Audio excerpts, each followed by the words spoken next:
Okay, we'll call to order the occupancy tax meeting of November 12th, 2014. I have a motion to accept the minutes of the previous meeting. John Stroud, Jean Merlino, all in favor? Aye. Aye. Against? Carried. Reports on revenue from County Treasurer. Good morning, everybody. Occupancy tax is up 2.82% from what it was at this time last year. That figure might be a little bit low because the collection period hasn't quite ended yet, so we may still see a little bit better than that. Right now, basically, there's a balance of $629,000. Take away the $500,000 designated reserve, and you have basically $129,000 available. Questions? Any questions for Mike? Thanks, Mike.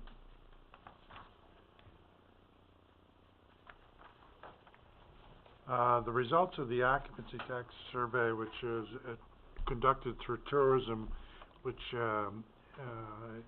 is sent out to area hotels and motels every year, asking what the most popular event is during the year. And I forgot the results, but I got them committed to memory. Americade was number 1. National Car Show was number 2. And number 3 and 4, I don't know which is 3 and which is 4, but it's Fireman's Convention and Balloon Fest. And number 5 was World's Largest Garage Sale. So that's just a tool in our toolbox to use, and that's all I'll say about that.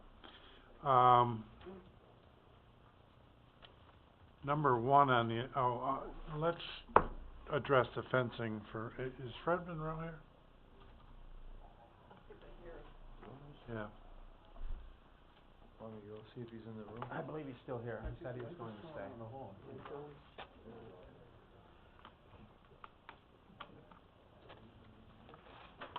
Fred has brought to the committee fencing for the Wood Park and asking for occupancy tax funding.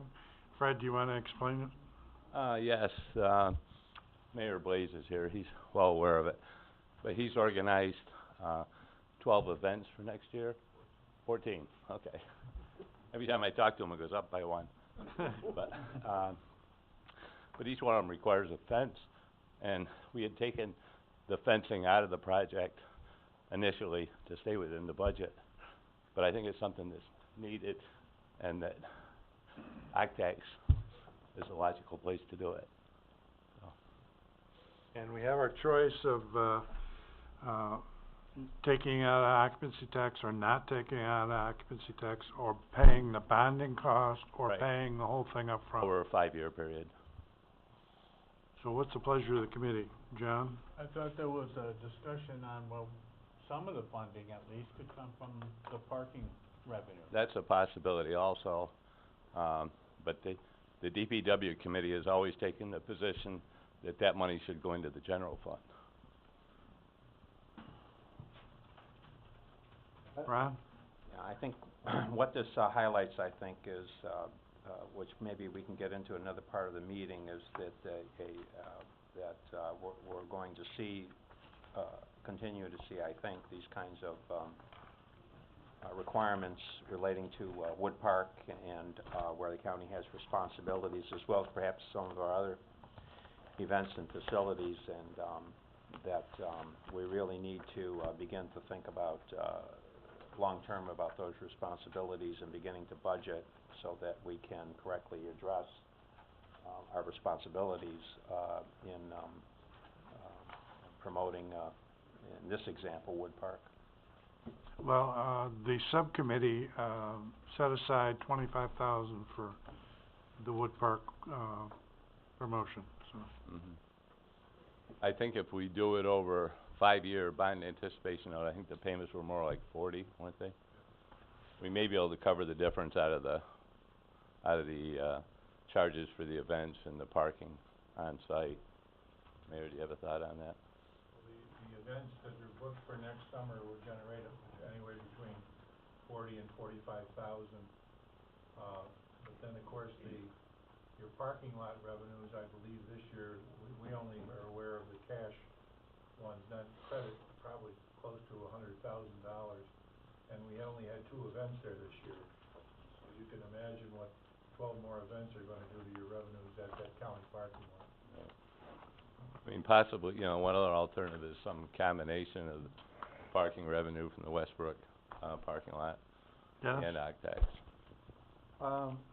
I'm not quite sure why we're taking the parking, especially in front of Wood Park, and putting that money in the general fund. I would think we'd be farther off putting it into the festival area. I mean, most of it's gonna be generated by the festival area in one form or another, even if they're just walking around the environmental park. And I think it would help a situation like this. That's money that came directly from the festival area use, most of it. Let's put it back in the festival area, and we'll at least have a budget there to work with. I'd much rather do that than go for the occupancy tax, especially if the funds are there. Well, I- that won't account for the total amount, but, I agree 100% that it should go into, the festival space. The parking, the revenue from the Westbrook parking lot, I think would be way more than what we're gonna need to operate it, wouldn't you think, Mayor? I mean, with the revenues we're gonna get from the events, we wouldn't need all the revenue from the Westbrook parking lot, but if we could dedicate at least some of it to cover these bond payments, or for other capital projects on a longer term basis, I think it would make a lot of sense. Dennis? Do they keep track of the parking on Westbrook as opposed to the other parking area, Bob? Yeah, we do, Yeah. your county treasurer gets an accounting, but as I say, we only have an accounting of the, cash money that comes in. You have credit card users. Usually, the credit card users are somewhat close to what the cash customers have. I Right. think, our treasurer told me when I left that we've taken in about 62 or 64,000 in cash. I don't know what the credit card figure is, you probably do. Is I don't have it off the top of my head, but it's almost a 50-50 split. Yeah, so it's over 100,000. Now, is that both parking lots? That's just your parking lot. Just it? Just the Westbrook, Just your Westbrook. the Westbrook parking lot. I'd like to make a motion, if I may, that we approach the DPW and request that the monies that come off Westbrook Road for parking go back into the festival area budget rather than into the general fund. Okay. That would give us some working capital to handle things like this without getting into the octax and all of that. Okay, That's my motion. seconded by Matt. Any further discussion on the issue? Yes, Gene? Just, I agree with that, but what will we do right now? Will we have enough money to let them go ahead and do? Because if you look back in that, it cost almost $600 to take the fence up and take it down for each event, according to the mayor's report back then. So, I mean, we do 10 events, you know, I mean, it doesn't sound like a lot, but 6,000. Well, the parking revenues will cover banding cost, I believe, right? Well, with the other revenues we're getting from the events, just a fraction of the parking revenues would cover the bond payments. Ms. Paul? Mr. Chairman, the only recommendation I would make, though, is that, when we did the 2015 budget, we planned on those revenues, and we planned certain expenses. So, now, I don't know whether those revenues were projected out at the high side, low side, mid side. Now, I'd have to go back and take a look, but that would be my only concern, is that we could create a problem for ourselves in our 215 budget if you simply move the money from one spending, plan to another. Because if it's supposed to be offsetting DPW expenses, then that means we're gonna be short that money there, and we'd have to find where that money would come from. So, and there would be no chance, most likely, that money could come from an occupancy tax or some other source. So, I guess my recommendation would be, is that if you really wanted to take a look at trying to move these funds around, we should take another look at how much we projected, what the expenses are for the budget, and see if there will not be some extra funds, because if there were, then certainly you could spend them any way you wanted to, but I just wanted to make sure it wasn't going to put you in a hole in the budget, that's all. John? Well, I believe what Paul is saying, that we did allocate a certain amount towards the revenues. And I do hear, Mayor Blaze say that that was based on 2 events, and we're planning on having maybe 14 events, so that revenue should exceed what we may have expected. So, could we protect yourself in both ways?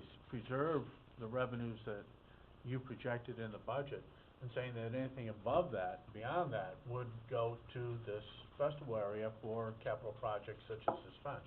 You could do that, and then, but just know that, but then I think you need a path back out of there in case there is not the money there. Where would you get it from? Well, We could take what it I would from the suggest is we occupancy take a tax closer reserve. look at the numbers of the projections of the revenue from the events and determine how much additional we would need to pay the annual, bond anticipation note payments. And I think that number is not going to be too large. I mean, maybe in the neighborhood of 20 to 25,000, something like that. Even if you didn't have the projected money in the 2015, if you bonded it, you wouldn't have a payment. Payment till 16, that's true. So it shouldn't impact the 2015 budget. So as long as there could be a commitment of some portion of that revenue from the Westbrook, Roads parking lot. And I think we can refine the numbers through the Mayor Blaze's, figures and the revenue that we're seeing this year. Dennis?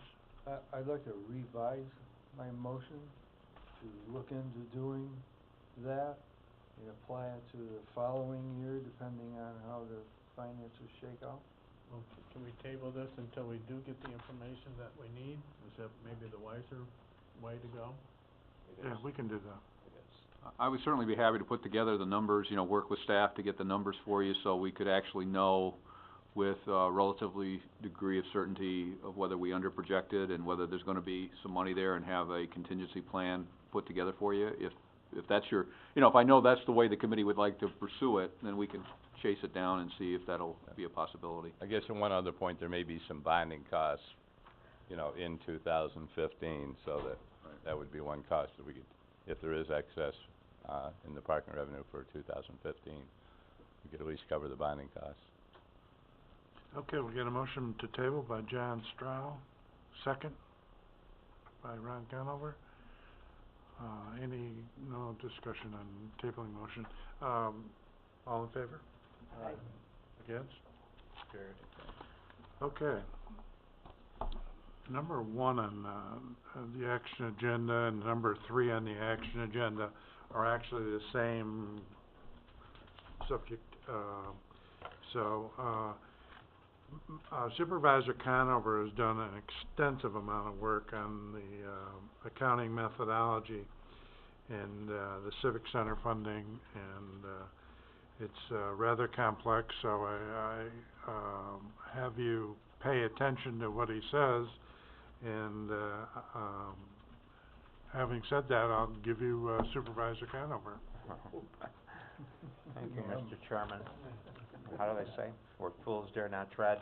Anyway, the chairman asked me to talk to the supervisors and make myself available to the supervisors regarding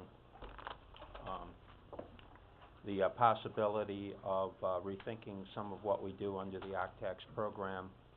And I did do that over a number of months now, and a number of supervisors approached me regarding this matter as well, and I think I announced it at a couple of meetings that don't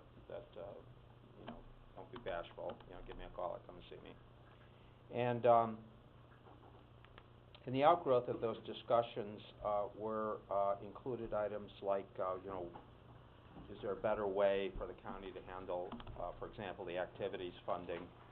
Do we really need to be micromanaging from the county level certain smaller activities that could just as easily be handled at the local level? the towns, or the towns in conjunction with their business community through the chamber or whatever.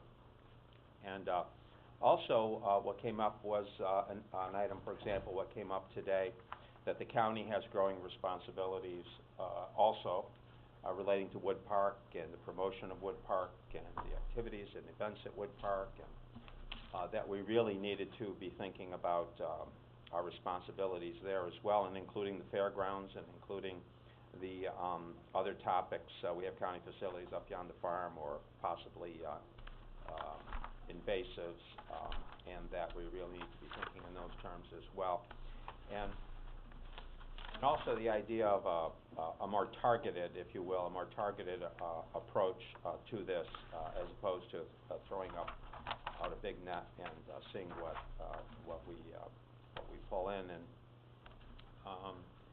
so what I've attempted to do was assemble this in a more regional kind of approach that does some set-asides, that respects certainly those communities that generate a lot of the resources, a lot of the occupancy tax program. I mean, certainly Lake George generates 45% of the occ tax revenues, Bolton and Queensbury 24 to whatever the numbers are this year, 28% or whatever. And really all but a few $100,000 come out of those three jurisdictions. And so with some respect and an eye to the responsibilities and the programming responsibilities of Lake George or whatever. And then the other thing that came out of this was some discussion of a greater level of shall I say, private sector involvement. And we had been working with the chamber through the tourism committee, and that was some discussion about how do we begin to nurture that and grow that. And so what you have in front of you, and I'd ask Paul to run through the program, is a concept, if you will, a set-aside concept that begins to think in terms of some of these issues. I certainly don't take any absolute pride of authorship here. It's just, I would think, a good starting point. And within the discussions, there was a discussion regarding the Civic Center, and of course, starting at a certain point in time, I mean, we were uncertain as to exactly what direction that was going to go in terms of this municipal process, and who was going to end up with it, and what their programming and needs were going to be. So that's pretty much the intro I would make here. Obviously, all of these dollars can only be spent on eligible activities. They go to the purposes as originally designed. And now, early on in the program, I should say, we collected the money based on a straddling of our calendar years. So, and I assume early in the program they didn't quite know what their experience was going to be under this program, and that was probably a very wise thing to do. And to some degree, it still needs to be done because of cash flow responsibilities and other needs that exist within the program. But there was some discussion about how much of that we really needed to continue going forward. As you know, we anticipate, whether it be property tax or sales tax or mortgage receipts tax, we anticipate them in the calendar year we're going into, and then we collect within the calendar year that we're going into. And it became pretty apparent, at least to me, that with some adjustments on the financing side, that a fairly significant amount of resource could be broken away and dedicated to some purpose that would put the money out where it can do what it's intended to do. And so that's what you have in front of you, and I'd ask at this stage that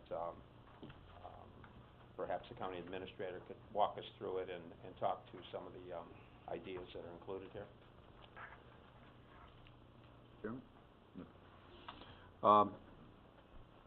This is a plan that's been, as Supervisor Conover has mentioned, it has been developed over time, and it's changed several times.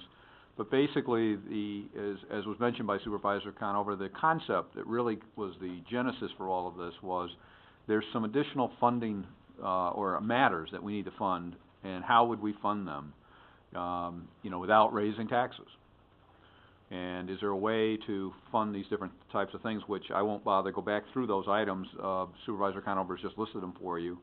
But I would note that, in particular, the County Tourist Convention and Event Development Fund of $250,000 and the County Special Event Trade Show Activity Discretionary Fund of $50,000 are really new types of concepts that were introduced that are not necessarily designated towards any particular agency, program, or funding, but obviously when we developed them, we had an awareness that there may be some requests coming to the county for funding from places such as the Civic Center. So we built these in, but we tried to keep them generic, and we tried to leave as much room as possible for the committee to be able to just work with these numbers and these concepts.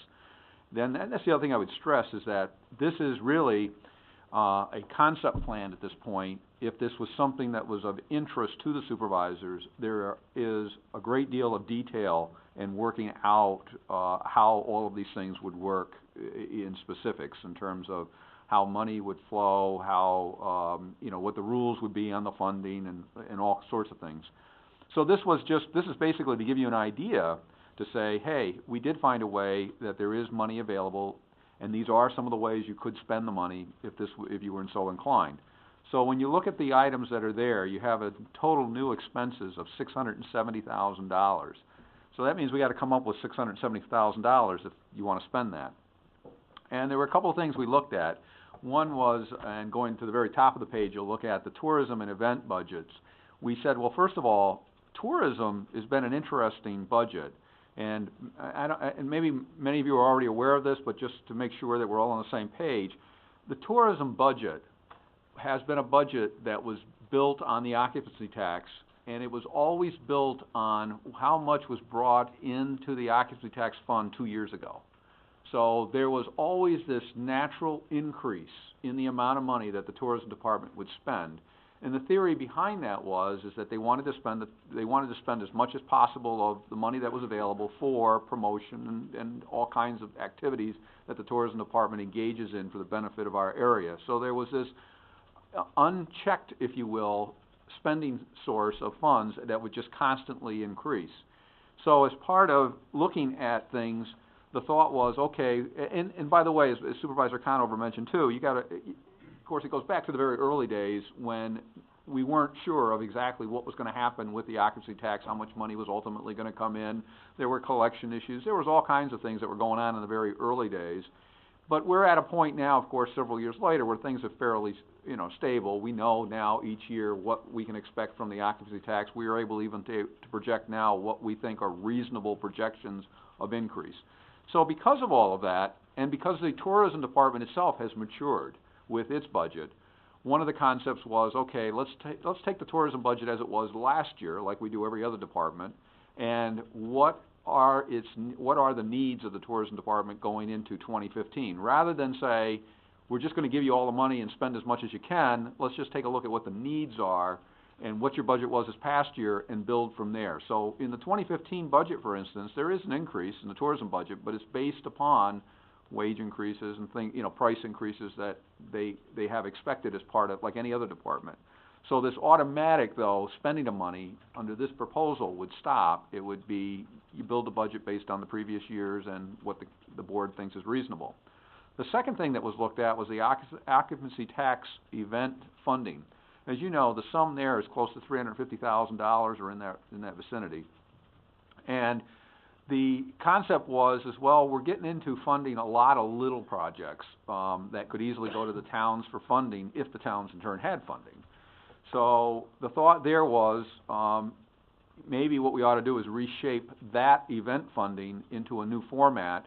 And basically the proposal that was looked at after discussions amongst various individuals was cutting it in half to $175, but realizing that we're already into 2015 and events are coming in, and the thought was, well, just to all of a sudden cut it now, it might create too much havoc. So maybe cut it only by $100,000 to $250 for this year, and then go to $175 in future years. So the tourism budget, the occupancy tax funding, these new items. Then the third step, as Supervisor Conover mentioned, we looked at is how is it that we've been accounting for the occupancy tax funding? And we've done the occupancy tax funding accounting and budgeting totally different than anything else in the county. And here again, it goes back to the origination of the program, the timing of when it started, the desire to have the money in place first before we spent it. But here again, the program is matured to a point now where the old method of accounting really isn't necessary. And what's happening under the old method of accounting, by the way, is basically all the money that comes in the prior year, we're basically pretending only 50% of that came in. And then going forward in the future, we're pretending that only 50% of that money has come in the future, or will come in the future. So as a result, it's actually left a huge reserve of funds, which is not bad. I mean, having a reserve of funds is good when you're first starting off a program, and I think it's certainly the best way to go. But here again, we've matured. So now that we have confidence that we can project the funding in the program. So one of the things the Treasurer's Office is and I know Mike is here, he can speak to this too, but they've always been bothered by the accounting process here. They would like it more on the same, or they'd like it the same as the regular general accounts that we have in the county, the calendar year funding. So we took a look at changing that, and when we took a look at changing it, we found that we would have $1.8 million available for spending if we did that. And I've confirmed that number with Mike. He's gone over it with his people. I see him shaking his head. So all that is definitely confirmed. And not only would we have 1.8, but we would also set up a reserve of $1 million. And you may say, well, why would you set up an additional reserve of $1 million? And the reason is the same thing we do with the county general fund. If you know, like in the county general fund, our reserve is scheduled to be anywhere between 6 and 12 million, and that's to cover the expenses that come in the beginning of the year, so we don't have to borrow money, and so we have cash flow. Well, the same thing is true in primarily the tourism budget, is that you need cash flow. So we asked Mike's staff to take a look, and they came up with a need of roughly $1 million in cash flow, looking at the expenditures over the entire year to see what, the highs and lows were. So they said, look, if you reserve $1 million, you change the accounting method, that would free up $1.8 million. So the total we're working with is actually 2.8. $1 million gets set aside for this reserve so we don't run into a problem, and we go to the 1.8. Now, by the way, the sheet that Mike referred to today, just so you know, then basically this gets scrapped entirely. This $500,000 reserve you were talking about, this $129,000 available for spending, the slate basically gets wiped clean off of this. We no longer use this methodology in this new approach. So if we did that, what would that mean? Well, as I mentioned above, if you looked at the planned funding and the reduction of event funding, you come up with a need for funding in the subsequent years of $670,000. And if you flip the sheet around to the other side, which is the shorter side, you'll see what we've done is we've said, okay, we know what we have in terms of occupancy tax funds available, and we also know from our past history as well as going forward, we anticipate a reasonable growth in that fund of $100,000. So what we did is we anticipated a growth, and we also showed the appropriation of fund balance through the numbers, and when we did that, you can see each year as the fund grows, the amount that we need to appropriate by the fund to spend the $670,000 goes down. And ultimately, in 2019, it zeroes out. So what that means is we've incorporated all this new funding, and it's balanced out the fund. And you'll notice that we end up spending a total of $1,055,000 of that 1.8. So we still have a savings of roughly $800,000 still floating around that can be used. I think it's wise to have that as you start any new plan. You want to make sure that you have a cushion so that you can see how these things play out over time, to make sure that all of the calculations, everything that everybody thinks is going to happen, happens. But this shows you how you could actually fund these new expenditures and still be protected in terms of having a fund balance for cash flow, and also having even an additional fund balance in case there's a downturn in the occupancy tax, the economy, et cetera, or if, as you get going, maybe you decide in a year or two you want to modify these funding streams a little bit further and spend some additional funds. you'll be able to do that as you learn this new system and as you see whether or not it's working to the way you want to. So that was the theory behind this sheet. Hopefully, if I've explained it to you all, we ran out of copies. I know I tried to give out as many as I could to the people who were here at the time. But that is all laid out on this document, and if I can answer any questions, I'd be more than happy to. Ron? Yeah, I just would finish up by saying that I think that the thrust of this in a big way is to stop trying to micromanage, if you will, a certain part of what we do at the county level. It eliminates the double accounting that the mayor's been concerned about, that he's talked to us about, where they're going to the village or they're going to this town and then they're coming in here. It really streamlines things on our end. You can imagine the administrative costs associated with all of these activities, plus the legal costs, all those dozens of contracts and reporting and whatever, and it really attempts to leave more at the local level to deal with the very successful programs that exist. And I might add that the final activity I'm particularly interested in, this came out of the discussions from talks with a lot of the smaller towns, is a lot of the smaller towns would like to get more aggressive and like to do a lot more, but they don't have the resource, and they particularly don't have the resource to do any kind of state match or any kind of state matching program or whatever. And the thinking would be that a relatively modest amount of money perhaps could be set aside so that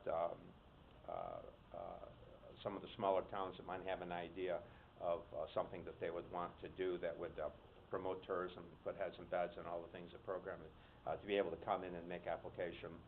Obviously, it would have to be on some kind of competitive basis.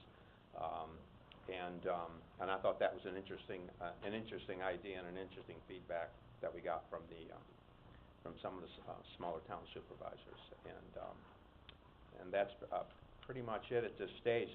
I mean, all but really the county tourist convention and event development fund, and as I say, this county event trade show activity discretionary fund are things that we already presently do. They could be implemented tomorrow. With the framework, the bureaucracy, the reporting, everything's already in place. The other two elements are going to take a little bit of work on the part of the committee in terms of the details of exactly how those funds are going to be administered and how decisions are going to be made. And I think Paul has said it correctly. I think that the amount of dollars we're talking about, while they may seem conservative, I should say, relative to where we are right now, I think that for year one, I would recommend that we can always make adjustments going forward depending upon where we thought things were at, and the kind of recommendation we would get from the county treasurer. I did speak to the county treasurer's office about this. They've indicated that this would be much easier from an accounting point of view, and that's pretty much it. Discussion. John? Well, when this first came to me, I said, well, that merits discussion. But the more and more I thought about it, the messier and messier it gets. I mean, allocating monies for the county for regional events or big projects, what's the definition? I mean, Americade's a big project, but the Bloom Festival's a big project. Or how about a big craft festival in downtown Glens Falls? Is that a regional project? Where do you distinguish the boundaries? Where do you start cutting and dividing between the big projects and the little projects? I'm having a problem with that.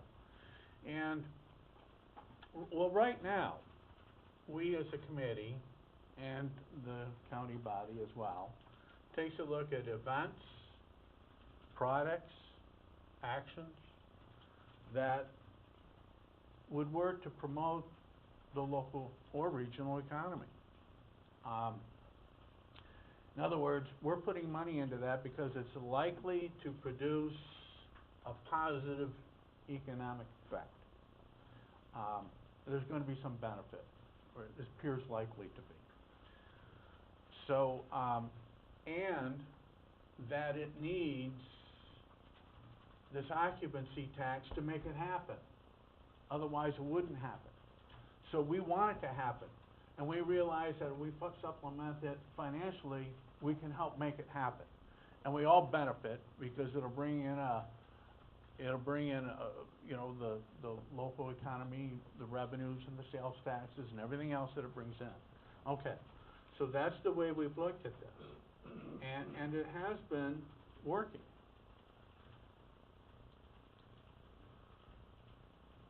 I mean, I'm just having a problem, to go back to where I began.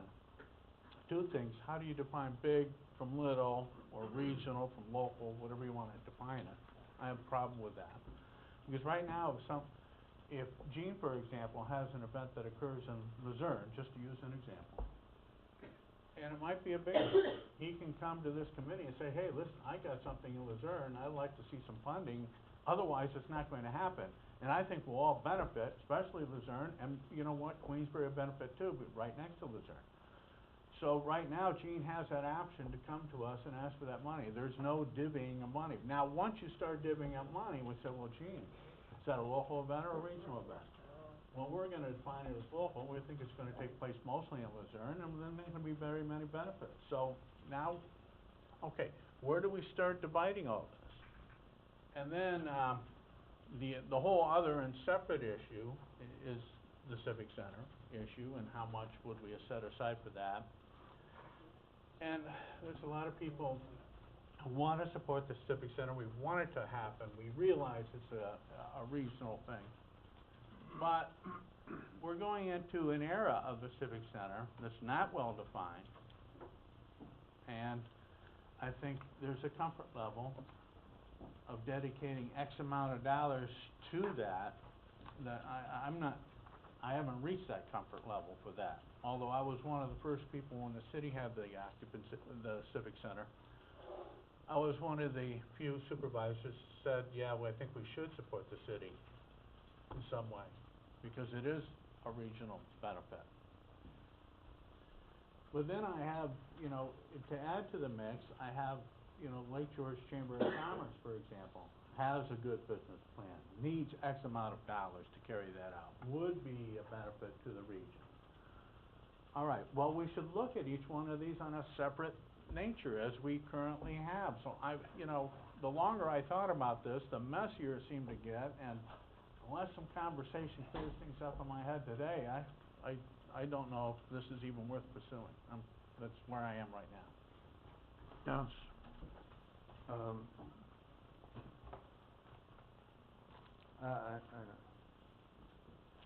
The plan is a great plan. It has a lot of thought in it. There is money available in there, in these set-asides for larger events. I would like very much to see Gene come in with a major event that needed major OCTAX money. We still have an OCTAX committee. These are guidelines and these are set-asides, and we have money here. We have money in the reserve. And hopefully he does soon, Gene comes up with something and comes to us, I'm sure we can. I need a plow truck. If you can put heads in beds without hurting anybody, Gene, we'll listen to you. So I think that's a no-starter there. It's a flexible budget. It's not cast in iron, and there are some set-asides there, and I think we can take care of that. As far as, I think the present thing we have where we look at quilting bees in Stony Creek and honeydews wherever, I mean, you look at those and relying on somebody filling out that application, and my favorite question to them is, they'll put on their application 27 heads and beds, and I said, well, where'd you get that number? And they go, well, yeah. They just filled out the application. They don't have any background. Whereas if they came to their local supervisor, hopefully, the local supervisor would have a better handle on those projects. So I think redistributing the money so we at the local level can deal locally with those things And as the mayor has always said, that'll be a tremendous help for he and I in our situation where they do the three-stop shopping, county, village to town. So I think this is a much better approach. It also takes a lot of money that we have invested that we're not using, that we're not getting the bang for the buck for. It brings that out. It also will put this, if not this year, next year, on the same fiscal year as the towns are in. That's a tremendous problem for me. When I first got into office for my second reign of terror, I had all these applications. I didn't have any OCTAX money. I didn't get any OCTAX money till May or June. So then I started thinking, well, I'll put some away, but if you read the rules, I mean all of them, it says you're not supposed to do that. You're supposed to spend it before the end of the year. Well, I didn't do that. I squirreled some away, so when January came, I had some OCTAX. This does away with all that nonsense. I really think it is a benefit, and my one other cautionary thing is that the Civic Center, unfortunately, is in a volatile situation right now while we're doing this. I think Ron has done a stellar job in making funds available for the Civic Center, and I noticed in my packet I have what I've been looking for over a year, a tremendous amount of information about where they're going with the Civic Center and what they want to do. If they can show me that they can make this a go and they can put heads in beds with the Civic Center and run it in the black for a change, there are some monies available there on a short-term basis to do that. So I think the program is a real go-getter, and I think we've eliminated a lot of problems we have with our present program, and I'm really looking forward to getting this thing up and running. And one last comment, this isn't the end all. This is the beginning of really looking at how this money can be spent and best used. This is a beginning, and I look forward to continuing to work on it. Ron? Yeah, that's a very important point, and that is that I think any program like this needs to evolve and needs to. But I think my friend from Queensbury is correct when he says that this program is aimed at providing money to, in the case of Lake George, a significant amount of additional dollars for the village and the town, where after all, a big percentage of these dollars are generated, to work with and through their business community to make good things happen. And I suppose there is an element here that says that we don't need to micromanage that from the county level. Now there are those responsibilities that we continue to have at the county level, and some of the new elements will take some vetting and some discussion and debate, and there will need to be some requirements and regulations. There's no question about that. But the lion's share of this is already in place. We already do share with the municipalities presently, and this would basically increase their set aside to do more. But yes, the newer elements are going to require some discussion. There's just no question about that. But I have absolute confidence in Mr. Merlino and his business community to do what they need to do in Luzerne for the area, or Mr. Simpson in Horicon, or Ms. Frazier in Hague, and even, is he still here? And even our mayor, Blaze, in the village. And so yes, there is a reorientation that way. Yes. But nothing prevents anyone from coming to the county at any time going forward with a great idea, particularly if it's something that crosses corporate boundaries, that crosses corporate lines, that clearly requires a more regional kind of footing. Anybody else? Gene? Yeah, Mr. Merlino would like. No, I like this better because being on the OCTAX committee and the Kenny, we know, I mean, this year we got, $740,000 worth of requests to give out, and we only have $350,000 to work with.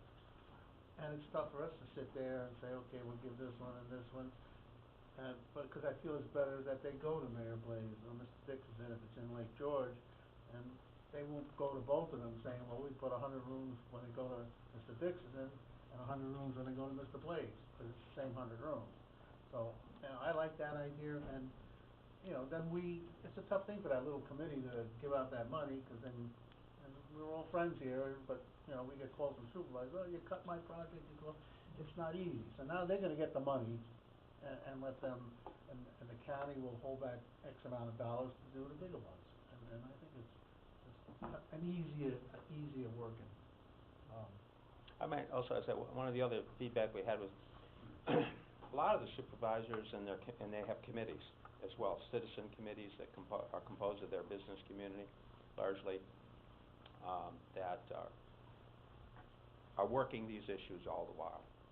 And that the idea would be to encourage that type of municipal business cooperation, and so that they continue to work in concert to promote those activities, and this is kind of aimed in that direction as well, because let's face it, a lot of the existing resources are, shall I say, committed resources, or they are what they are. And the additional resource perhaps could help in those discussions. Some of us have very active chambers, very active business communities with a lot of great ideas, and we would like to be able to deliver on some of those ideas. And I think this program, I think, is better aimed at that, but nothing prevents the more regional thing from coming up the ladder. Or down. This is very difficult for me because the occupancy tax has been my baby, and I started working on it in 1998 when I was a member of the Revenue Enhancement Subcommittee. And in 1999 we voted on it for the first time, and it was 1-19. And I say 1-19 instead of 19-1 because I was right. Eventually, the board saw the wisdom of the occupancy tax, and we've collected approximately $35 million over the last 10 years. So it works well. But this plan, I think, improves the way it works. It refines the way it works, and it makes accounting much easier for the treasurer's office. So I applaud Supervisor Conover for all his work he did on this, and it was an extensive amount of work.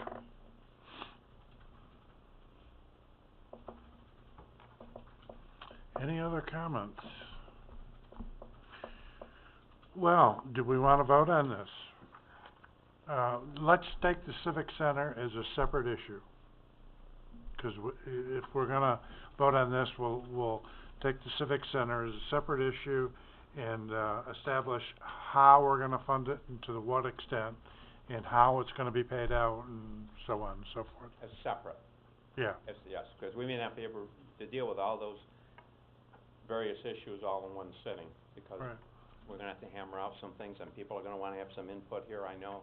And but I think that if we stay together and we approach this in the best possible fashion, I think that we'll get there.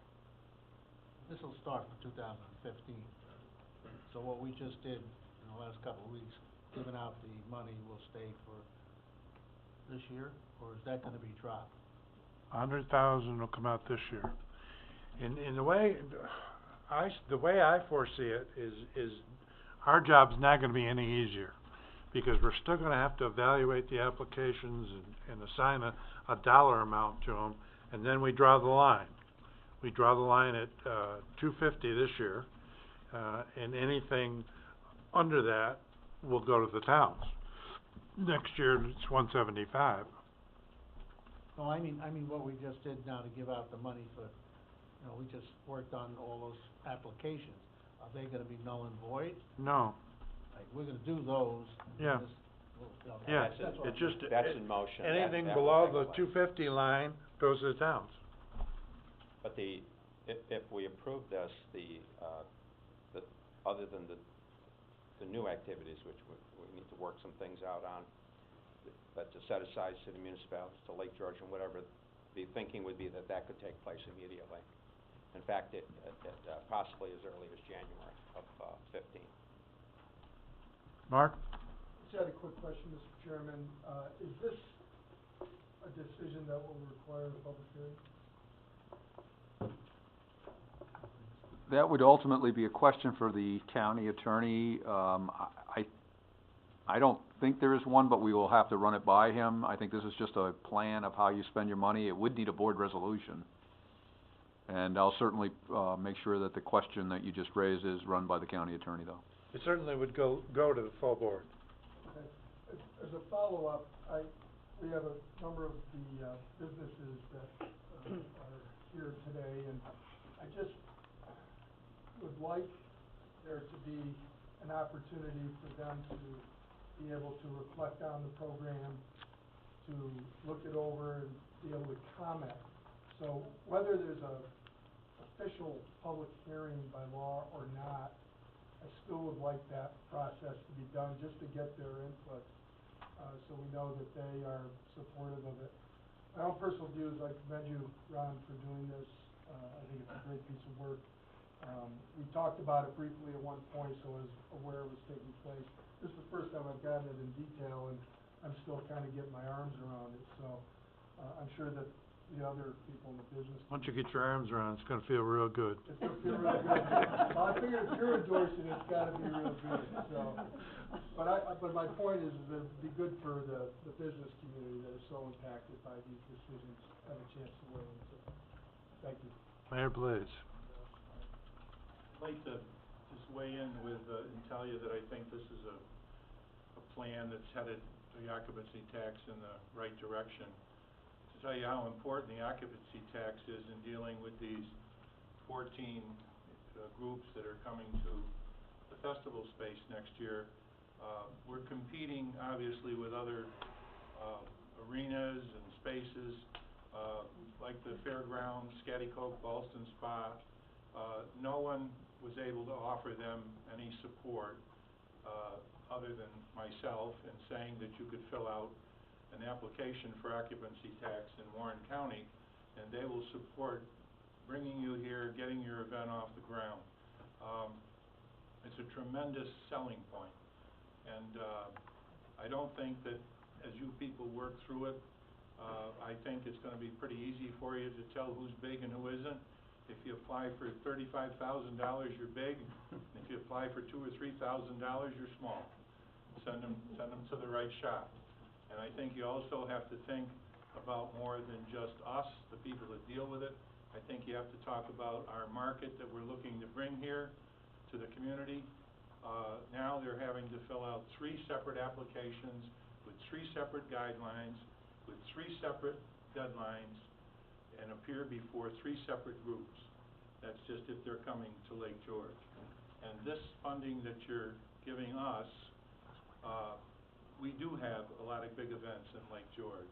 We're very fortunate that we have the rooming to hold them.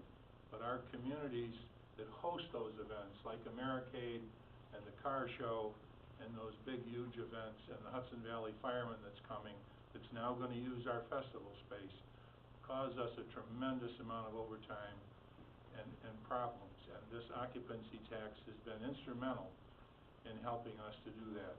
There was a time when the mayor of Lake George would say, I don't want a big group like Americade in town. It's too much of a problem. Now, we can't wait to bring them all and get them all here, especially with the festival space. So we're on to something really good. I do remember when Bill Kenny was the only one that thought about it, and the only reason I agreed with him because he was a Red Sox fan then. And the other thing I do want to put a plug in for, you know that I was one of the first ones to stand up, even though many of my constituents in Lake George Village didn't agree, to support the Civic Center. It is a regional mecca, something that we've got, that we need to take care of. I don't see it as being any different than the library. I said that before. I think it's great that you supervisors are stepping up to the plate and realizing that and want to support it. If you just looked 1 week after Columbus Day this year, when 80% of our stores in Lake George closed, the Civic Center hosted the Special Olympics. And we had thousands of people, 1,000 families here coming to the village of Lake George, walking the streets, and few shops were open. It was disgraceful for me to say that, but it shows you that even the week after Columbus Day now, we've got 1,000 families coming to our region because of the city of Glens Falls and the Glens Falls Civic Center. Yes? I'd like to make a motion that we adopt this as Ron has submitted it. In that motion, it chafes me to say this, but in that motion, I have to agree with Supervisor Westcott. I think we should definitely have a public hearing. I know a lot of people are here today about Octax. I know a lot are here for the convention center as well, but I think we should have a public hearing. And I would like to see that be part of the motion. Is that an option? Here again, I'd have to run that by the county attorney, but there's certainly, if you can't have a formal public hearing, you could always have an informational meeting whereby members of the public could attend and comment. If that's the case, though, then you would not, I guess the question is, would you run that through the committee, or would you run that by the board, or how would you like to have that? 'Cause I'm sure that'll come up as a question. What body or agency would you want to hold the information or public hearing? Would it be this committee, or would it be the board? I think either one of them would suffice fine, as long as it was I think it would be properly appropriate for the advertised. board to hold the Yeah. informational That meeting. would be the best, I think. Just a point of clarification, I know you're still searching for a second, I don't know if you've got it yet, but can I do that now, or do I wait till No, after you the can second? jump in. Okay. All right, well, Mayor Blaze, I can see exactly what he's talking about. Those events that occur in the festival space, he doesn't have to come to the county, he can just, you know, if they need supplemental occupancy tax funding to make them happen, then that's up to his discretion. And I assume that those events will not be coming to the county for additional monies, right? Well, they may still come to the county Well, for then additional what's- money, but they won't get it. All right, well, okay, if that's the understanding, that they're already been funded by the village and the town, and that's why we're giving them an extra 100,000, I get it. And, you know, that concept I can support. And Mayor Blaze also brought up that we can distinguish between something that's asking for 35,000 and something that's asking for 2,000. All right, well, where are we gonna put the breaking point between, a regional or a local effort? I mean, is it gonna be 8,000? I'm still not sure there, where we're gonna go there. I do like the idea that Queensbury's gonna get another $40,000 out of this, so that we can distribute them and promote economic efforts on the behalf of Queensbury, which our stores don't close, and we remain year-round, and we do provide a lot of, sales tax revenue that goes to the people of this county. And so we can use that $40,000. So that I agree with. And I also, and so, and I'm still unclear as to what projects are gonna still come to the county, which are gonna remain local, which ones are we gonna say no to because you've got local money to do that. I'm still not sure where that is. But I understand this resolution right now is taking out the Civic Center issue, and that's gonna be a side discussion, right? It's gonna be after this discussion. Okay. After pizza. I'm still not, you know, I like the idea of Queensbury's getting another 40,000, but I still think we need that discussion about Well, the does this line's really gonna be, solve the the problem? line's gonna be drawn in 2016 at 175,000, am I correct, Brad? So, that will eliminate all events sponsored by the county except for the top 6 or 7 events. top 6 or 7 events is gonna take up that whole $175,000. Let's take an Anything below that, well, the balloon festival, for example. Queensbury puts 15,000 into that, so we don't have to do that now? The county's gonna take care of all the... no, that's not true. So balloon, if I may, Bill, you can get a list of the county events, back for several years, and you can go right down to where Ron started, with Bill. You can go down that list and until you spend whatever number you want, 200, 250, or 175. And it's pretty clear after you get by the first 4, I mean, you got 4 or 5 major county events, and then it It goes off. dwindles right off. You can see it. So you're not losing any significant events there. And then if an event is not on the list and becomes more successful because they get more money from the local town, they can inch their way up into that list. John, it's not first off, it's not cast in stone. I mean, this is flexible. We have some events that have been very popular that are kind of losing their luster. Plus, we make our decision at the end of the year, and a lot of times, another thing I heard from communities was that, like what you would expect, you don't necessarily know everything in November. That, the municipalities that have business people, have people coming to see them throughout the year.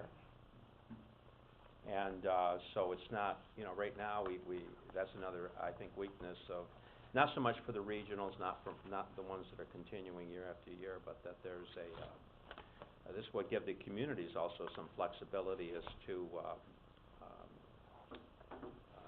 their discussions with the business community about what they could do in June, should something happen in June, for the fall.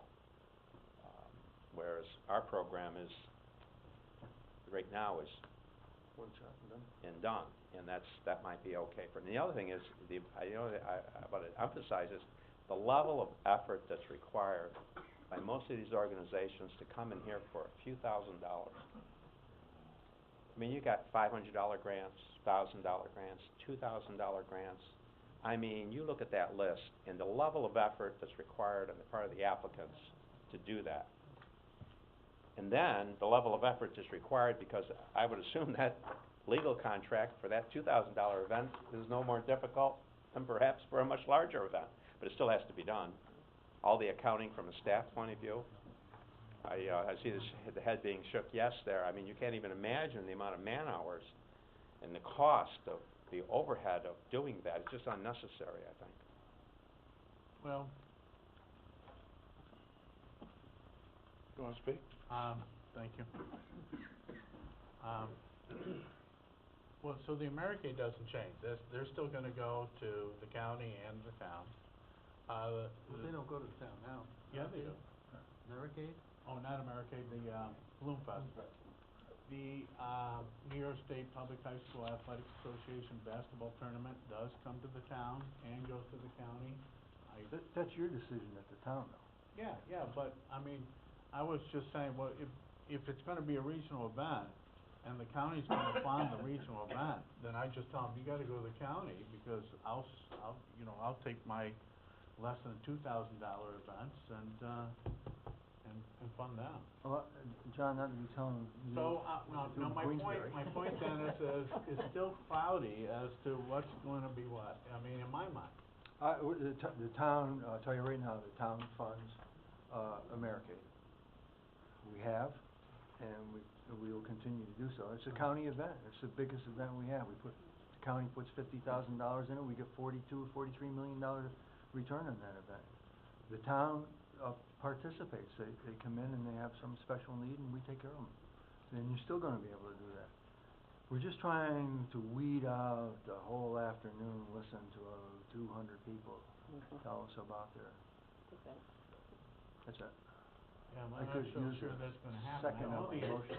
the intent's good, I'm not so sure that this is gonna change anything, other than the proposal does give the town another $40,000. I mean, that's a good thing, but I Trust just me, John. don't. Okay. Okay, we got a motion on the floor. Do we have a second? Mr. Merlino, any further discussion? Mr. Chairman, just as a point of clarification on the informational or public hearing, is that something you would want to happen on the November 21st meeting, or? Yeah. If it's like, just to give you an example, assuming that the county attorney says, no, you can't have a public hearing, but you can have an informational hearing, then we would notice it on the web and different places to get it out, that before a vote has happened on these resolutions, then the members of the public may speak to this plan. Yeah. Is that the idea? Absolutely. And that would be for the 21st? Yes. Okay. And I'm not so sure that, You can trust me? Go ahead.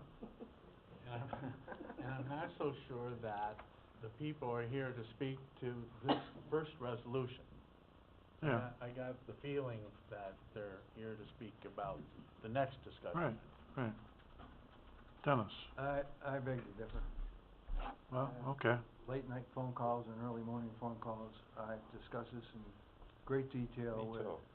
some of our, private business people, and, I've asked them to trust me, and so far they've complied. It's a hot topic in Lake George. Queensbury, Lake George, it's Well, they're gonna get an extra 40,000 though. yeah, right, we still haven't forgotten them. Okay, we have a motion and a second. All in favor? Aye. Against? Carried. Okay, so we'll discuss the Civic Center funding. It's proposed at $250,000 a year for 3 years. As you all know, the economic impact of the Civic Center is measured in millions of dollars, both to the restaurants and downtown, and ticket sales and whatever.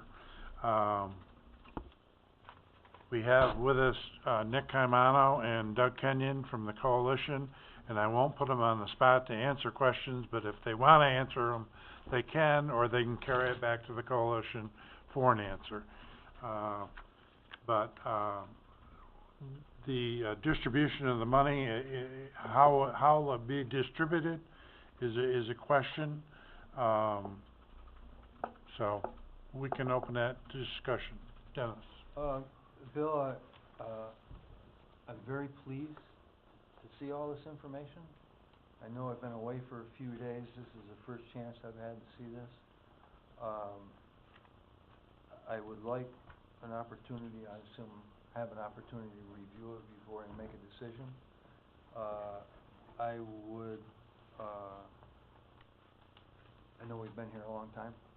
I would like to get a quick overview from them, and I have one question that I would like to ask them. Okay. Before we leave today in my decision. I assume, Doug and Nick, that have you formed some kind of LLC or corporation or? Mr. Chairman? Go to the podium, please. It's in the process, let me put it to you that way. We have a board of directors, we have a coalition group. Coalition group is about 30 people.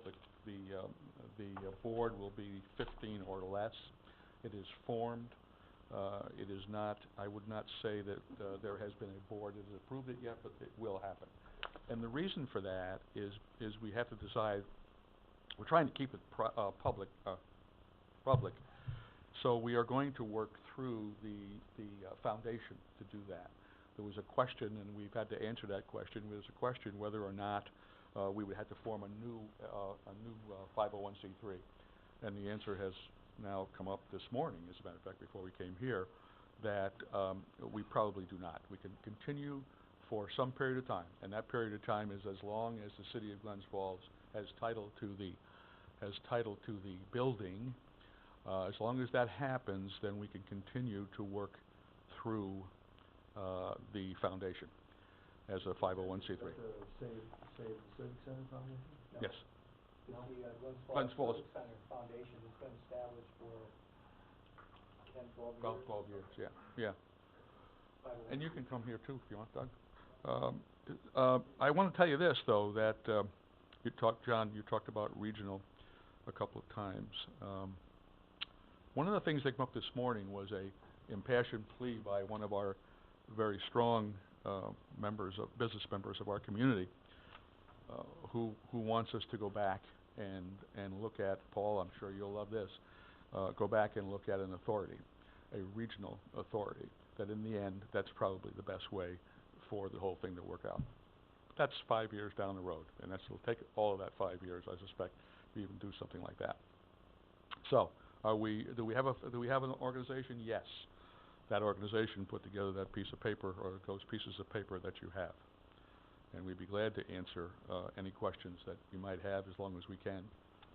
Doug and I will answer them if you have them. By the way, John, I will say that you wouldn't have the basketball tournament to worry about getting money from or giving money to if we don't keep this thing going. That's really what the whole purpose of this is. Yeah, part of the proposal, out of the 250, they would sponsor any event that happened at the Civic Center. So, the basketball, the volleyball, and any other event that may happen in the Civic Center would be their funding. They would have to take care of it out of the 250.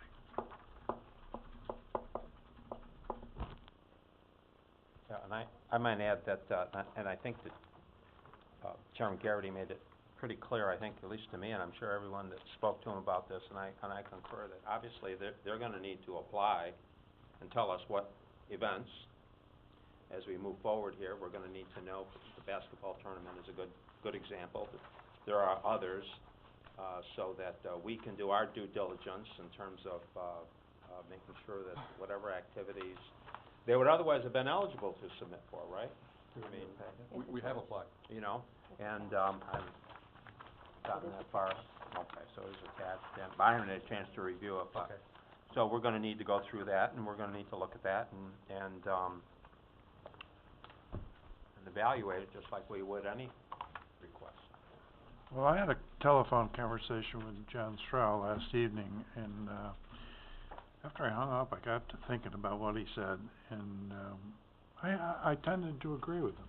He suggested to me that we have the $250,000 set aside in a fund, and the Civic Center would apply for events that are coming up, and we would award them the money until the $250,000 was gone.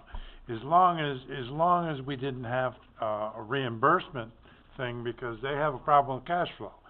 You know, if they anticipate it's going to cost $30,000 for the boys basketball, they send us an invoice or whatever.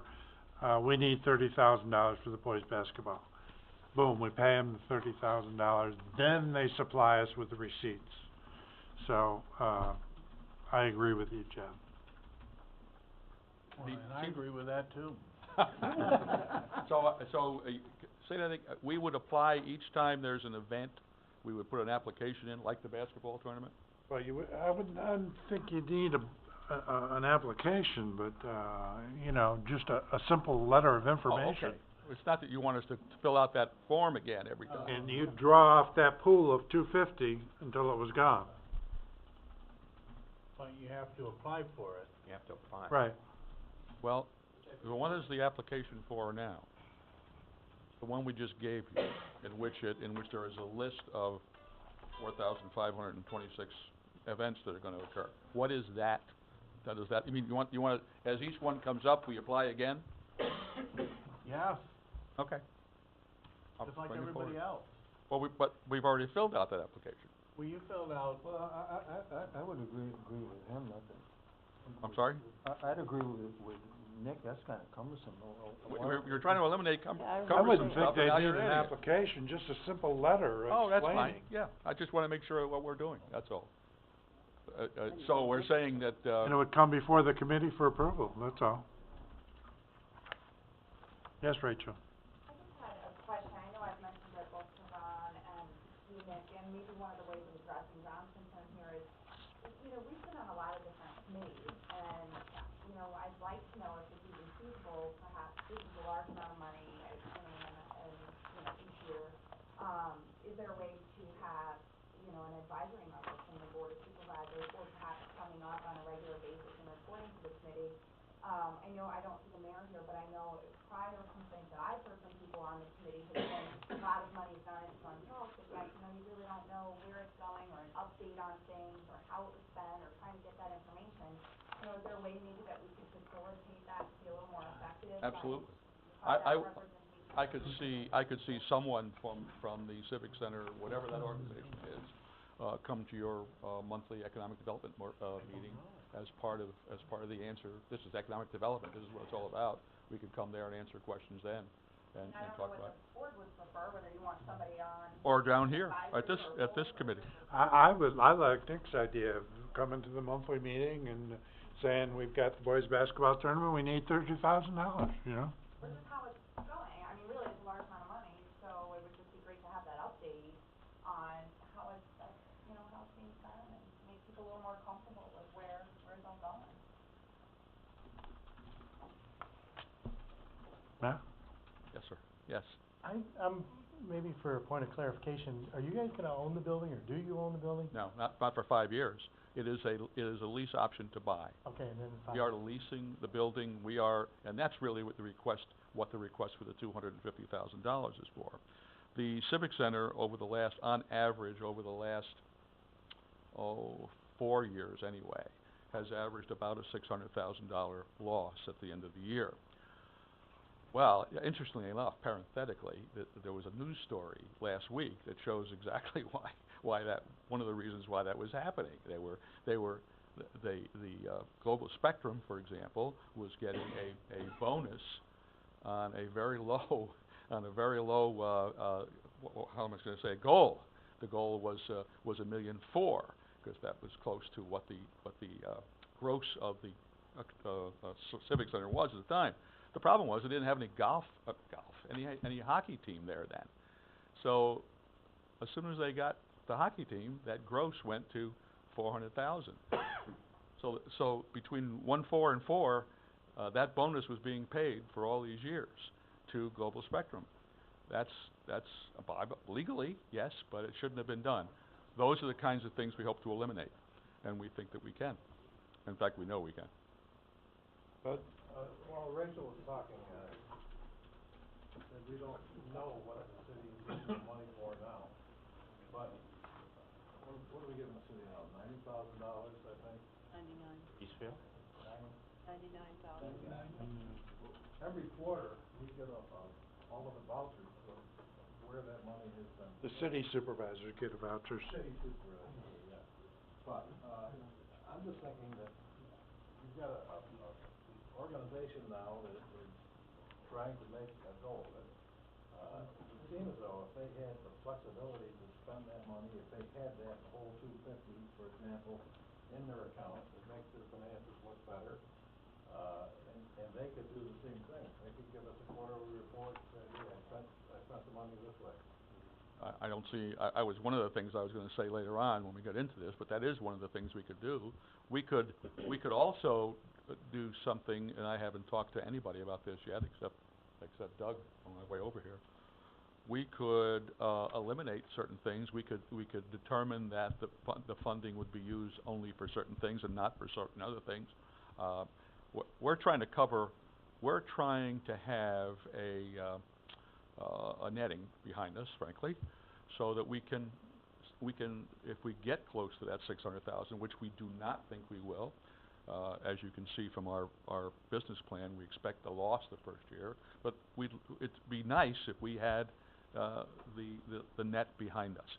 We could eliminate certain things. We could make sure that we didn't pay for personnel or any personnel or any benefits thereof. If you want to do that, something you could earmark it. This $250 is yours, but it has to be spent for X. And as a result of that, we would submit, as Bud says, we would submit a report and say, here is how in the last quarter, or last month, or whatever, this is how your money that you loaned us or gave us was being spent. And you could make a judgment on that. We could also come to the economic development meeting and say, look, here's how we spent it. Here it is. Here are the whatever.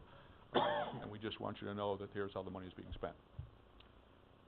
We could do that. Yeah, I mean, all these are good ideas, but, there's the rules, we all, like all the towns get money. Yep. And we can't spend it on sidewalks, and we can't spend it on Yep. this, and we Yep. can't spend it on payroll. And that's what I think a lot of the, people are concerned on, so if money goes to just bringing in these events, that's legal, because you're bringing in an event to bring in tourism. I think that would be a good idea. So, that's, you either gotta say, okay, which I like the voucher way, keep the money here, and month to month you come in and we need, 25,000 for this one, 50,000, and we'll, it's a voucher, you'll get paid for it. But if you need it in your account to make it look better, as long as there's really tracking on what you're spending on, I think that's what, a lot of questions. Then I think, Gene, that if you tell us what those guidelines are. Because you mentioned, payroll, and you can't use I wouldn't think payroll would be a part of it. I think it can't be, yeah, right. Right. That's. Yeah, John. Well, here are the guidelines. Particular emphasis will be placed on the following. This is everybody that applies to the occupancy tax for funding, such as the Civic Center Foundation is doing. Number of nights generated, potential economic impact, month of the event, number of days the event, number of years the county has contributed to the event. Those are the kinds of things that we make everybody else go through. All I'm saying is that the foundation has to apply just like everybody else for the funding for those kind of events. What this proposal is doing is saying, okay, well, we just want you to know that we have set aside some money for you, but you still gotta fight for it. And I think that's what I said to Bill, and Bill concurred with that kind of concept. I totally agree with you, and my re-question back to you, though, is we have just maybe it didn't get here yet, I don't know.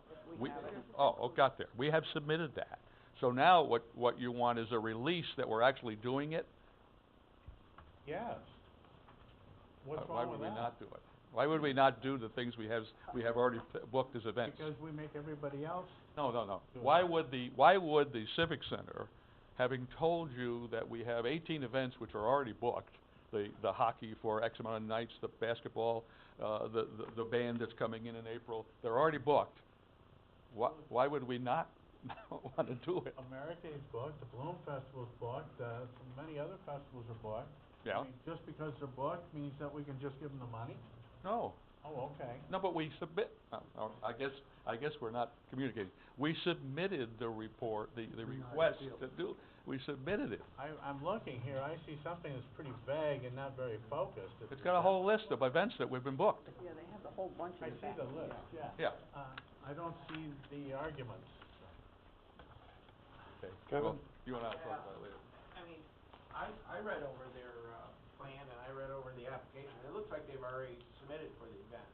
They gotta put a dollar amount, and that's, for the first, until April, let them submit a little letter saying, until April, we need, it's there, everything's there that they know that's coming in. Then once they get in extra words, they can add in afterwards. I really think, in all honesty, we're making them jump through a hoop they don't need to, especially with this application. They did exactly what everybody else, they've got hockey going on now, you should forward them some money.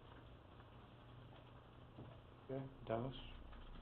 I agree with what Kevin's said, but I still have a couple of questions. Nick. Yes, sir. You have 63 events listed here, 27 of them are other than hockey. Now, I'm assuming the Red Cross blood drive, are you making money on the blood drive? I would guess not, but I couldn't tell you that off the top of my head. I would assume that is a charitable organization. Doctor, you know? Okay.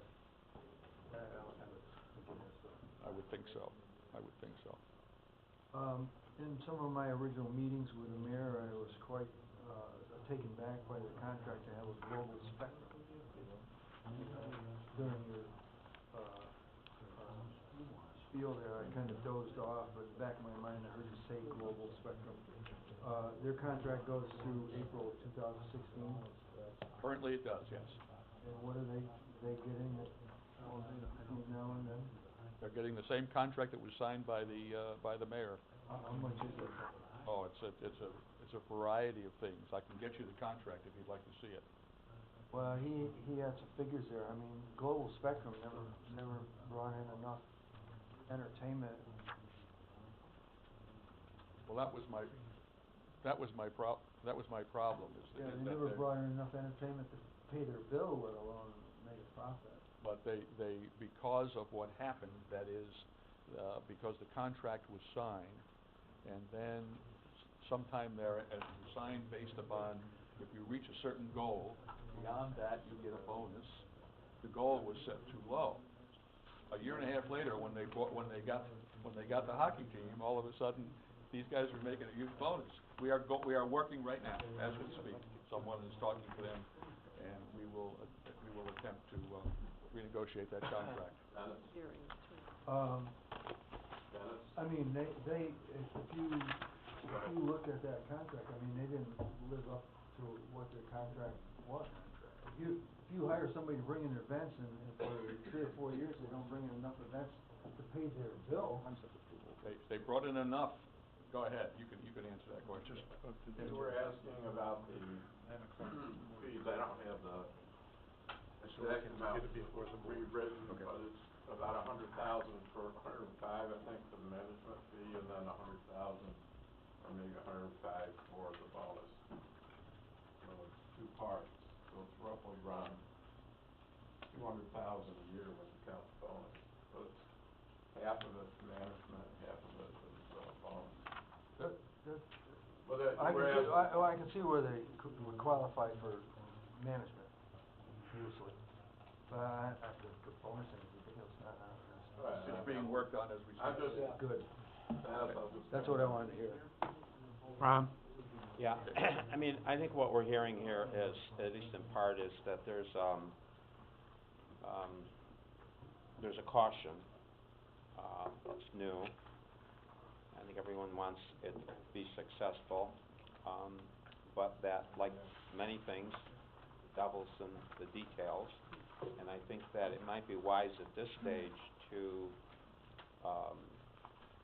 ask Paul in the county attorney's office and to put something together that we could look at that would spell out this relationship today. As we go forward, as we go forward, these things can change. Yeah. And as we all get more comfortable with the situation, and but I think what you and my good friend from Queensberry had discussed, Mr. Chairman, I think sounds reasonable to me about this pot and coming in and applying, and now how the money's distributed. You want them to be successful. At the same time, we have a certain accountability and due diligence. And the only other thing is, I think at least on the short term, I would think that I'd make a habit of making sure I attended every occupancy tax meeting with a report. Nick, I don't want to be. So you want us to come here? I don't want to be, well, I think you could do both. Okay, sure. But I think both with a liaison from the board, but also attend our monthly meetings, or sometimes just twice a month, and give us a report so we know exactly where we're at, what you've drawn. And the only other comment I would make, Mr. Chairman, is that, just so everyone understands, at least this is my thinking on the matter, is that any dollars not expended or appropriated and expended in any particular calendar year should not roll over into the next year. They should fall to the fund balance. So that if what gets approved is 180, 170, 60, the balance doesn't just roll over into next year. It goes to the They'll fund. spend it all. What's that? They'll spend it all. I sort of said that tongue in cheek, but I just want to make sure that base is covered, that, 249. yeah, well. Dennis? Nick, not to be badgering you, but I'm going through this as we're talking here. You guys have raised an impressive amount of money here, the $635,600. I don't see that in your budget here. What are we doing with it? Money is in the operating, it's the operating expenses, it's in the Sun Falls Civic Center Foundation, and it's spent through there. That's where it's going out. We spent 90 of it. Was it 90 of it? 90 of it. Now, is this 60 of it, when we signed the contract. okay? Is this money you're gonna try to raise every year, or is this the seed money for the project? Both. There will be a fundraiser, as long as it's charitable organization, there will be fundraisers. We hope to get, all of the community involved on both sides of the river, frankly, essentially. He grimaced when I asked that, you don't have to work on it. He's gonna be the chairman. There you go, now you got it. Rachel? To just go back to how the money is spent in terms of, giving back that report that Bud and Bill had mentioned, is it all going to be on, it will just follow our Schedule A spending guidelines for Occupac, right? Right. Okay, so, I just, we've talked a lot about what that's gonna be used as, I just want to confirm that it's not. I don't understand that. What's When Schedule A? we had met before, I had provided you in that group meeting, which I got from our county attorney's office, the Schedule A spending guidelines on how occupancy tax is legally allowed to be distributed. Oh, okay. So when you talk about, it not being used for salary, I think Jean was kind of referring to this. When you submit that report, it's just gonna fall within those guidelines, like it will just detail out, Yep. okay, it was used under this Yep. category, right? Yep. Okay, thank you. Bill, now the county reimburses you after the money is spent. Right. For instance, the village, when we did the big music festival last year, the bands needed $7,500 in upfront money, which the village fronted, and then we applied and got it from the county after. These folks are not gonna have to do the same thing? I'm trying to Well, get clarification. they'll project their expenses for the month or the 3-month period or whatever, and they will come before us before it happens, and they'll get the money, because they got a cash flow problem, so. Okay, people from the public have been very patient, and I'd like to hear from you. Oh, boy. Nothing on this, I want to talk about something else, though. This is change the topic a little bit. This is still in the works. Earlier tonight, you said, today, feels like a long time ago, the growth, or you had the 5 big events we have. And you mentioned it, has anybody done a study, or are we even thinking about doing a study of where tourism is going and what we should be attracting and we want in this community to live for the next 50 years or 100 years? Quite frankly, one of my concerns with all of those events is the people in this room. Are we ever going to do anything to attract the millenniums? Are we thinking about it? I said, Marriott for 3 days think they could be out of business in the next 5 years unless we get those people. All their marketing is done on a 20-year-olds. Within 10 years, they claim, I'm not saying it's true, they claim 80% of the economy in the United States is going to be owned by the millennials. They're very, very concerned about it. And Mary-Kate, you walk down the street, you look at it. What's the average age? You look at the car show. What's the average age? Is that the market? And I'm not saying we don't want them here, but really, where are we going to focus? Have we done a focus group on it? Have we thought about it? Every major company is doing something about it. They realize we're an aging population, and the younger generation is fast going to be there. Marriott, it's only one company, but they're a pretty fairly large company, and they do a lot of research, has told us at this last meeting last week, they feel within 10 years, the millenniums right now are traveling and doing things between the ages of 20 and 30. By the time they're 30, they have made the decision on where they'll travel for the rest of their life, what properties they'll stay in. They'll make that commitment. Marriott wants to make sure they get their share of that commitment. That's what the whole story's about. Have we done it? The other thing, just to mention a few things about earlier, do we even look at this? You mentioned the bed tax, and I've heard this over and over again, is up 2.8%. Has anybody asked what the ADR has gone up? We think we're doing a great job. I'm not saying we're not. But the bottom line, if my RevPAR's gone up 5%, and bed tax has only gone up 2.7%, we're losing market share. And I can tell you, our RevPAR has gone up a lot more than 2%. So, are we getting more business, or are the rates going up more that raises occupancy tax? Well, I took a look at the rate structure for 3 or 4 events, and the average was 3%, and the rate went up 3%, which coincides with the raise in bed tax. So we're about even on it. Okay. I know we own. I think he's coming from the other end, Bill.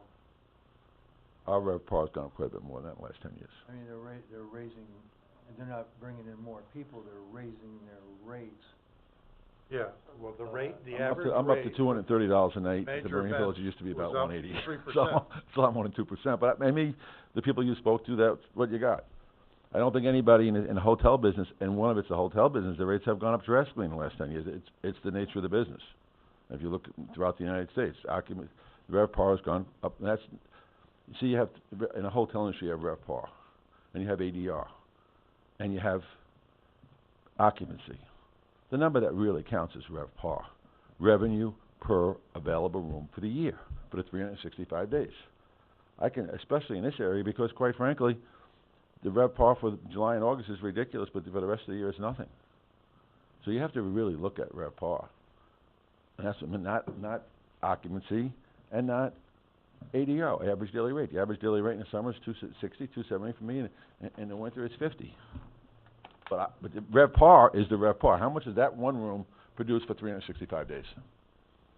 If I produce 0 for 880 days and 300 for 180 days, I'm way ahead of the guy that's national average, 65% occupancy at $100 rate. But I do believe the RevPAR in Warren County has gone up a lot more than I don't know that, I know with me it has. And I happen to have close to 700 rooms. We pay about $350,000 in bed tax. So, I have them in Queensbury, I have them in the right downtown Lake George, and I have Earl of West and Sun Castle north of the village. And as you know, my family just purchased the Scotty's, and last week we bought the Heritage. And we have a hotel at the Queensbury, at the Aviation Mall, which is my sister's Dave Menta has, or my sister Teresa and her family. So the numbers we talk about every day between our family, because we're all together, we have a decent spread. I mean, I'm very lucky at Sun Castle, mainly because we're doing weddings. We did 60 weddings this year. The average was 150 to 200 people. Is it important? To me, it's very important. You know why? They come back 3 or 4 times a year. And they'll come back forever for their anniversary. But guess what's even more important? The average age? 25 years old. Target market for the next 20 years. Bingo, I'm going to be successful. I'm developing that customer today. Are we in Warren County looking at that? I opened a bowling alley last week. The building inspector from Warren County came in and gave me a CO. He came back 3 hours later, the next morning, had my first event there. He shut me down. You know why? Half the people in the place was half full. Was the leagues from the last 40 years. They were 60 to 90 years old. I had a 93-year-old guy walking in with a crutch walking in to go bowling. First time we've been open for a while, right? He came in and said, Dave, I got to pull your permit. You got to put handrails on. I see these people. He did. I had him back the next day. I said, where do you want handrails? I'll put them up. He expected that to be my customer. Today, you know what my problem is? We've only been open 1 week. They're not my problem. My daughter will tell you this. Most of our customers are 10 years old with the arcade and what we're doing. The millenniums, and that's the future growth. I'm not worried about me being, I'm following, it's very simple when you have big companies like the Marriott and tell you how to operate. Is the county doing any of that? I don't know. I don't believe so. Where are you marketing? Who do we need here for the next 10 years? We don't need the same people that have been here. You know, they're dying. We have to capture the next generation. We can't think tomorrow. We got to think 10 years down the road. And I strongly urge you folks to. The other thing is, at the meetings, I know nothing about this. the millennials, which are our future business, right? Marriott, which is doing a lot of studies,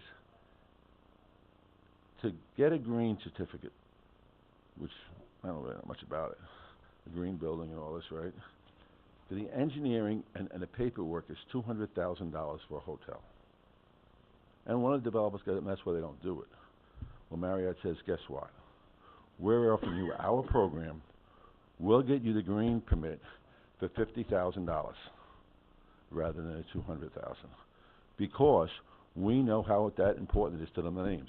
The millennials in 10 years will only travel, mostly travel. They go to an area and look. The one with the green permit star there are the first place that they're going to go. I wouldn't be that way, but the millennials are getting out of college, and I'm not. Are they right? Well, they're up to, was it 18,000 rooms? 18,000 properties throughout the world. 18 different. 18 brands, and I don't know how many total hotels, but they're over the world. They got 18 different brands now, and their whole focus is not on because they're changing. All around when you walk through a little corporation, you know what's on the wall? Every 100 feet or 200 feet, change. And when you say, we are changing so rapidly. I don't know that we have enough money to do it all. So I really think we have to look what else is going around the world and see what's happening. But the one thing is, we better understand, we better be going after those. I think it's pretty simple. If no one else does, I'll capture the market myself. I mean, the new Marriott we're building, everything is designed for the younger generation. Everything, because Marriott is pushing it. The other question I would have with this new funding, with this bed tax money, which we have never looked at, how do you apply for it? I've never applied for any because I try to run my own business myself.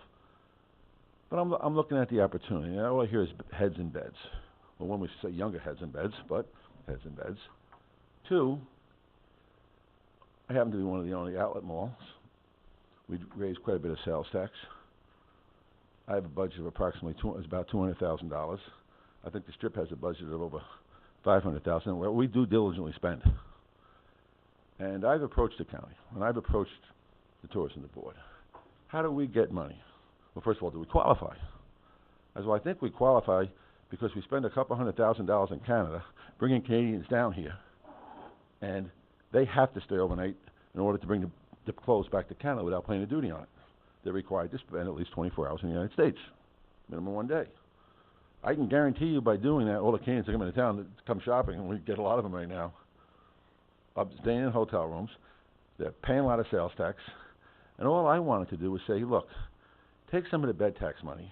We don't want the bed tax money, but we're going to spend $100,000 in Canada on Christmas marketing as a group. And if the county kicked in $100,000 out of bed tax funds, it'd be $200,000. I'm not asking for you to give me $100,000 so I go there. I'll match every dime you give me. And I'll make sure it's being spent in Canada to bring Canadians here, which we know are spending a lot of money. Can I get bed tax money? Do I qualify? Probably not. I don't understand why. I'm putting heads in beds.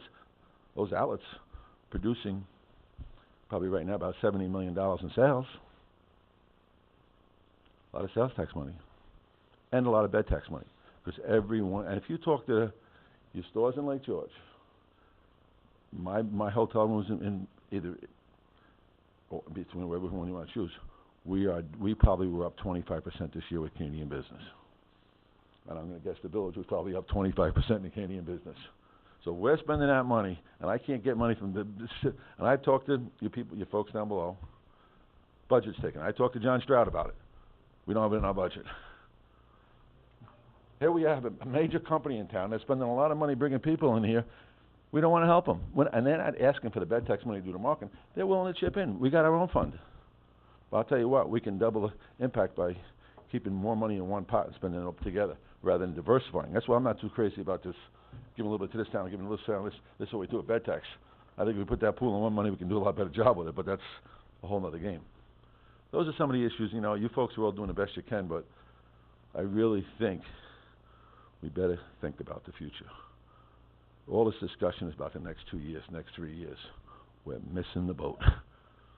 I'm not going to miss the boat. I'm going to listen to the pros, and I know that I'm fortunate to have them out there. that have done the studies. But those millennials are gonna take over. Those millennials are all college graduates. Those millennials spend their money going to college games, because it's their alma mater. Those millennials travel all over the world. A totally different group than we're dealing with today. The hockey, I know my kids, I worked for 6 months down at that rec center when the Adirondack Youth Hockey built that rec center. It was built by people like myself. Today it belongs to the city, but originally it was part of Adirondack Youth Hockey that built it and got a 10-year lease, I believe, on what we got back then. But times have changed. My son played hockey all along there, went to every Red Wing game. Why do we go to all the Red Wing games? Because we had loyal people. You had Dennis Mihallich, Frank Mihallich, Dennis Planich, Ted Nolan. They were there. Today, every time you go to the Civic Center, guess what? Different team out there. Maybe the same name. 4 new players. You can't identify with them anymore, very little. But guess what? The other thing is, walk around the Civic Center. Do you see any millennials? No. Look at the age group. That age group ain't going to be here forever. Traveling. My son, who happens to be 41, you know where he spends his time? And he can afford it because he's got, it's the millennials again. He goes to the Boston Garden. He goes to probably how many Cornell games, I don't really know, because he graduated from Cornell. But he goes to Cornell because he gets to know the players. Guess what? They're there 4 years. It's not 1 year, every year they change. There is change. And the American Hockey League understands that too. They're having a tougher and tougher time as a league. Not that we don't want them, but we better be prepared if anything else happens. And we should be doing our homework on where the next generation or what sports they want to participate in or where they want to go for the value of entertainment. I think there's plenty, I again happen to like the fact, I like Lake Placid's model. They depend upon bringing in youth hockey and all these other events to make those ice arena work. They don't pretend to even believe they need a hockey team to make the thing work. So one of the facts, with this other guy, I'm not saying he would have made it, but I know I spent $300,000 on my son his last 3 years in high school, traveling to go to, actually went to a prep school, went to nationals in one of the programs down in Albany. My daughter right there, I feel sorry for her. She's got 4 kids. She spends half her time probably traveling to Albany for soccer. And so for this guy that was going to try to bring these people do spend their money. The is an example too. The Dome down there, they bring in a lot of room nights with their different programs they have on down there. My daughter, she knows what we're doing. I'm sure Dave Menta knows how much business he gets from the Dome.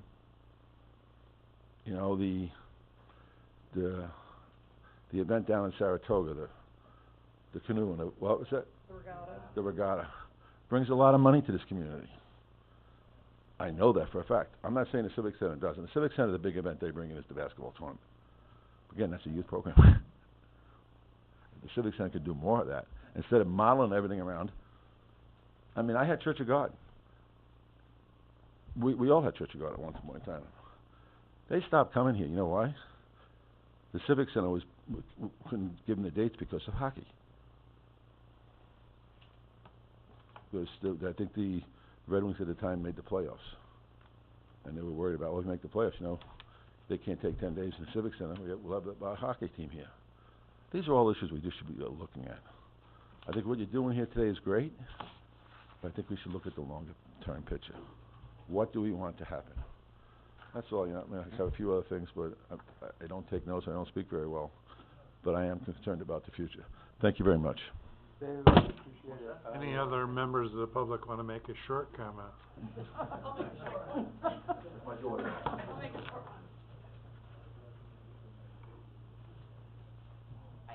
Hi, I'm Laura Coles. I am David's daughter. He does a great job thinking about the big picture. I tend to focus more on the operational stuff. So my comment today is I was very pleased to hear a lot of questions about trying to make sure that any occupancy tax money for any event that we might be looking at is spent under the guidelines of what it was intended for. because we do generate a lot of it ourselves and then all the other businesses, and I know we are concerned as a business within the community, what exactly is that money funding? Personally, I stand behind the desk at the hotel some days and have to explain to the tourist who's coming in, well, why am I paying this 4%? And I really do want to be able to tell them, it went to promote this event, or it went to bring the jazz festival, or whatever it did. So, I personally need to make a better effort at coming to these meetings myself and getting the reports on what was it spent for, but I am happy to hear that you are really trying to look out for that, be it for this $250,000 or any other project. What were the receipts that showed it went towards actually promoting what it was intended for and why it's collected? Thank you. Anybody else? Okay, we'll reconvene this meeting at 9 o'clock on board meeting day, the 21st. Due to the lateness of the hour. So, could I have a motion to adjourn? Matt, John? Aye. All in favor? Aye.